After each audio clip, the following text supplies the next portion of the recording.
Welcome back to city news. Tenali మండలం పెదరావూరు గ్రామంలో ఉచిత వైద్య శిబిరం నిర్వహించారు.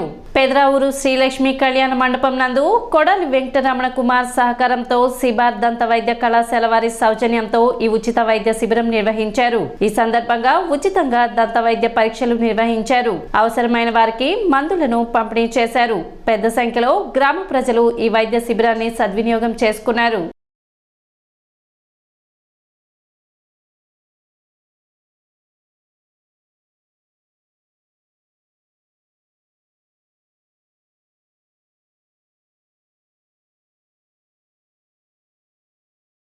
మా కళ్యాణ మండపంలో సిబార్ దంత వైద్యశాల తక్కెలపాడు నుంచి వారి డాక్టర్ల బృందం అంతా ఇక్కడికి వచ్చి అవసరమైనటువంటి వాళ్ళందరికీ వైద్య సహాయం చేయడానికి రావడం జరిగింది.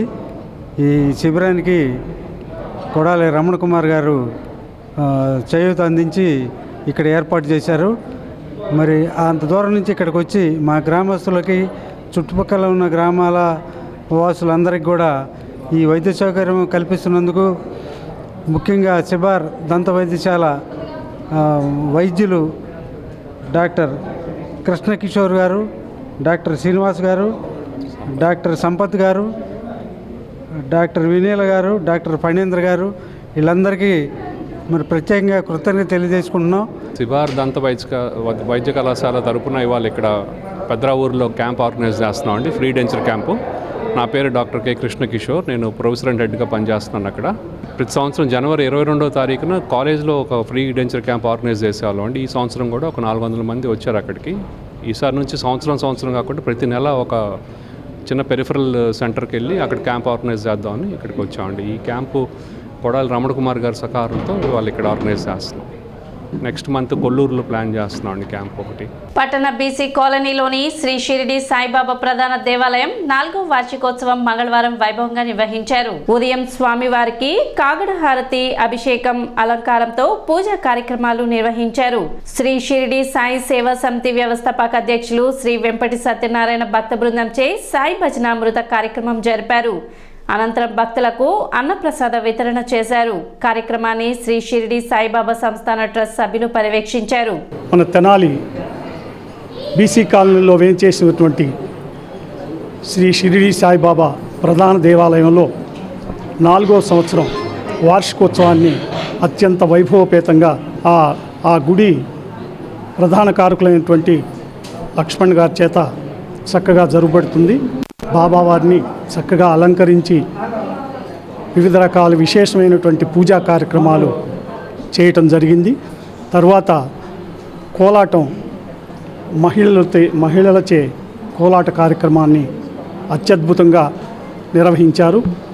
ఆ తర్వాత 10 గంటలకు శ్రీ షిరిడి సాయి సేవా సమితి తెనాలి వారిచే బాబావారి భజన కార్యక్రమం, మణిద్వీప వర్ణన, హనుమాన్ చాలీసా, షిరిడి సాయి చాలీసా, తర్వాత షిరిడీలో జరుగునట్లుగా మధ్యాహ్న హారతి జరపబడుతుంది. Shirdi Sai Sansthan trust Sainagar BC colony Saibaba ప్రధాన దేవాలయంలో మరి ఈరోజు 4వ వార్షిక మహోత్సవాన్ని జరుపుకోవడం జరిగింది. అలాగే 3000 మంది గణప్రసాద వితరణ కార్యక్రమాన్ని ఏర్పాటు చేయడం జరిగింది. అలాగే షిరిడి సాయి సంస్థ వ్యవస్థాపక అధ్యక్షులు వెంపటి సత్యనారాయణ గారిచే వాళ్ళ మధుర గానంతో మరి ఈరోజు బాబావారిని స్తుతించడం జరిగింది.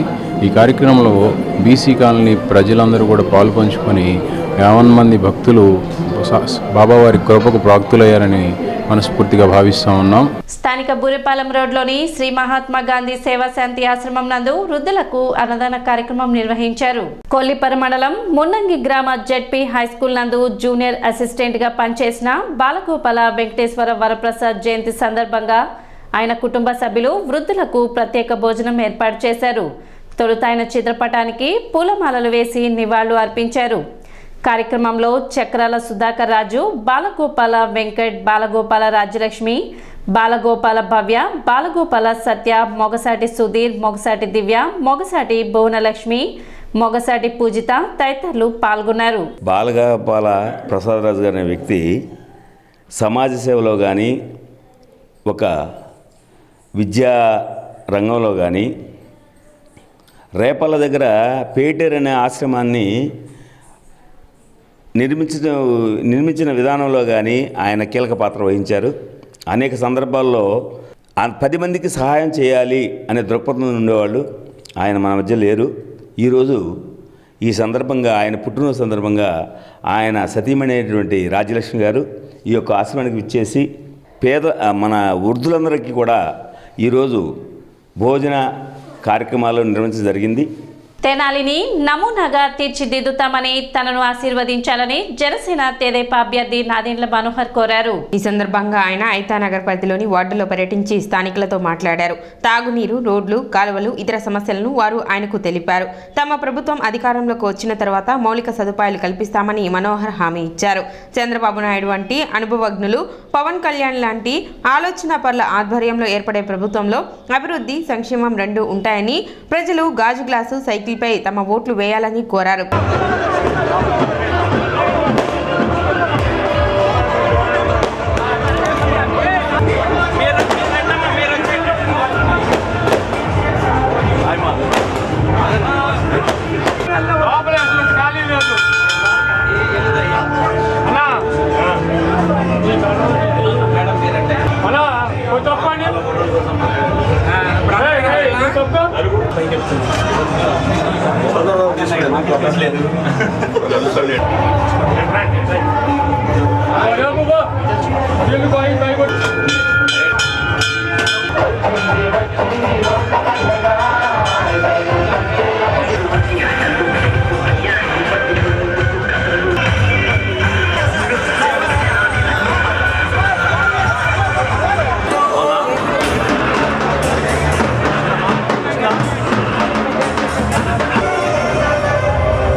లేట్.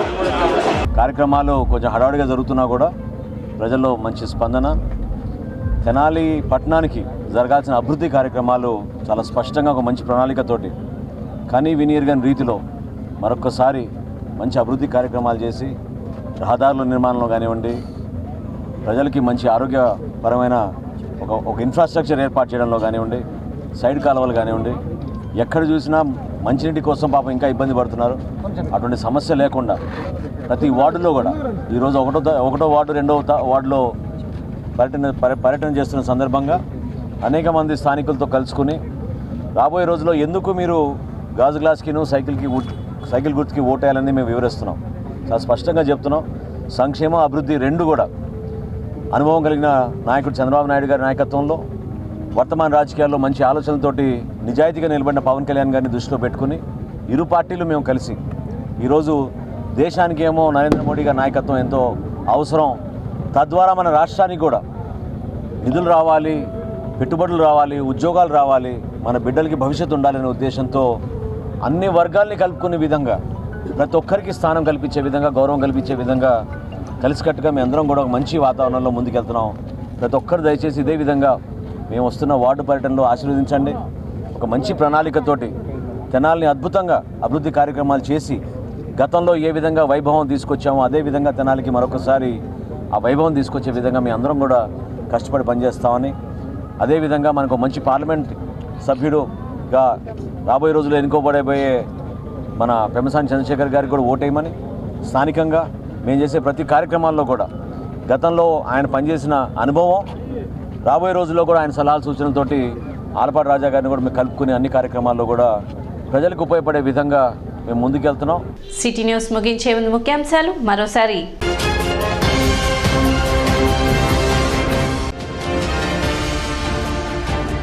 పట్టణ ఐతనగర్లో 1,10,00,000 వ్యయంతో నిర్మించిన వైఎస్ఆర్ హెల్త్ క్లినిక్ ను ప్రారంభించిన ఎమ్మెల్యే అనాబత్ని శివకుమార్.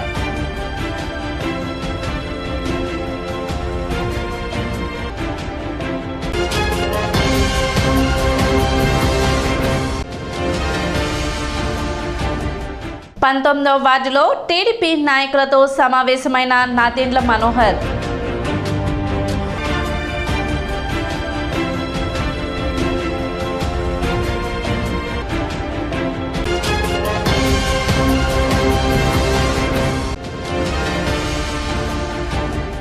తెనాలిలో జై భారత్ పార్టీ కార్యాలయాన్ని ప్రారంభించిన పార్టీ అధ్యక్షులు జేడి లక్ష్మీనారాయణ.